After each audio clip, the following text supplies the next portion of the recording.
Hello बच्चों, हमारा प्रश्न है संलग्न चित्र में दर्शाए गए तीन परावैद्युत गोलों पर जिनकी त्रिज्याएं क्रमशः r/2 r तथा 2r है, आवेश q 2q तथा 4q क्रमशः जो है इस पर वितरित है। यदि बिंदु P जो प्रत्येक गोले के केंद्र से r दूरी पर है, तो गोले 1, 2, 3 के कारण वैद्युत क्षेत्र का परिमाण क्रमशः E1, E2 तथा E3 है।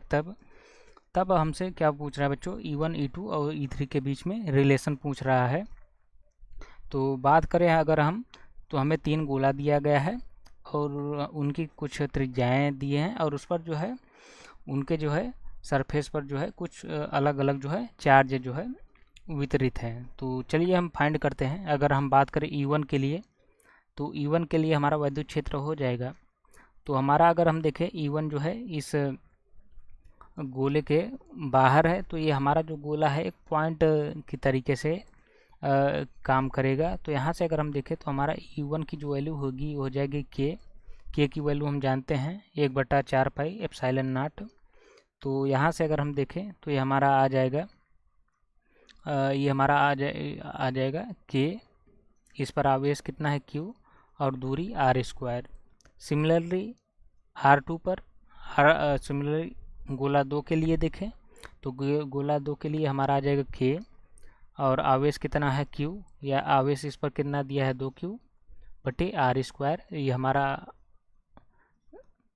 गोला 2 के लिए निकाले हैं हमने मान वैद्युत क्षेत्र का। अब हम इसी प्रकार गोला 3 के लिए देखें तो गोला 3 के लिए अगर बच्चों देखें तो यहाँ से क्या है कि वो गोले के अंदर निकाल रहा है। तो गोले के अंदर जो है अगर हम जो है वैद्युत क्षेत्र निकालते हैं, तो हम अगर बात रो की करें, रो हमारा जो है आयतन आवेश घनत्व है। तो अगर हम इसकी बात करें तो ये हमारा क्या हो जाएगा, अगर हम इसकी बात करें तो इसके फॉर्म में जो हमारा आंसर आता है रो आर जो है गोले के अंदर जिस पॉइंट पर हम निकालते हैं, ये हमारा आ जाएगा 3 पाई एप्सिलॉन नॉट। ये हमारा अगर रो क्या होता है, रो की वैल्यू हम जानते हैं, ये होता है Q/V। तो Q/V, तो यहाँ से अगर हम Q/V रखें तो Q कितना मान है, Q का मान है बच्चों, यहाँ से देखें तो रो की वैल्यू अगर Q 4Q है इस पर गोले 3 पर, ये 4Q है, ये आ जाएगा हमारा 3 एप्सिलॉन नॉट। अब V की जगह हम देखें तो V की जगह हमें क्या रखना पड़ेगा, गोले का आयतन 4 पाई r³ यानी 2r का क्यूब, ये हमारा आ गया इनटू ये r। तो ये r यानी गोले से अंदर जिस दूरी पर निकाल रहे हैं, तो ये हमारा कितना है कैपिटल R। तो यहाँ से देखें कि हमारा गोले का आयतन 4/3 पाई r³ होता है। तो ये 3 से 3 कैंसिल हो गया। तो यहाँ से देखें 4³ अगर हम देखें तो ये 4 से ये भी 4 कट जाएगा, तो हमारा कुछ ये आ जाएगा 8 पाई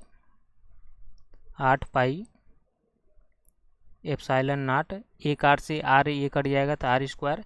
तो हम इसको लिख सकते हैं कुछ इस प्रकार Q/4 पाई एप्सिलॉन नॉट बटे 2r²। ये हम लिख सकते हैं। ये हमारा जो है किसका वैल्यू आया है, E3 का वैल्यू आया है।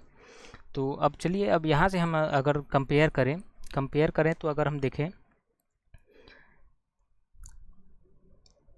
अगर हम कंपेयर करें तो ये देखें वैल्यू, तो 1/4 पाई एप्सिलॉन नॉट को हम क्या लिख सकते हैं, के लिख सकते हैं। तो ये हमारा आ गया Q/2r²। तो यहाँ से अगर देखें तो हमारा हर जो है किसका सबसे बड़ा है। अगर हर की बात करें तो हर इसका सबसे बड़ा है, यानी E3 के लिए हर जो है हमारा बड़ा है। अगर हर बड़ा होगा तो यानी हमारा जो मान होगा वो छोटा होगा। यानी हम ये अगर देखें तो हमने E2 की मान अगर देखें तो 2Q/r², और अच्छा E1 E2 में कंपेयर करें तो यहाँ से देखें हमारा अंश बड़ा है, यानी E2 की मान जो है E1 से बड़ा होगा। अब यहाँ से देखें इसका हर सबसे बड़ा है, यानी E3 के कारण जो है हमारा सबसे कम जो है विद्युत क्षेत्र रहेगा।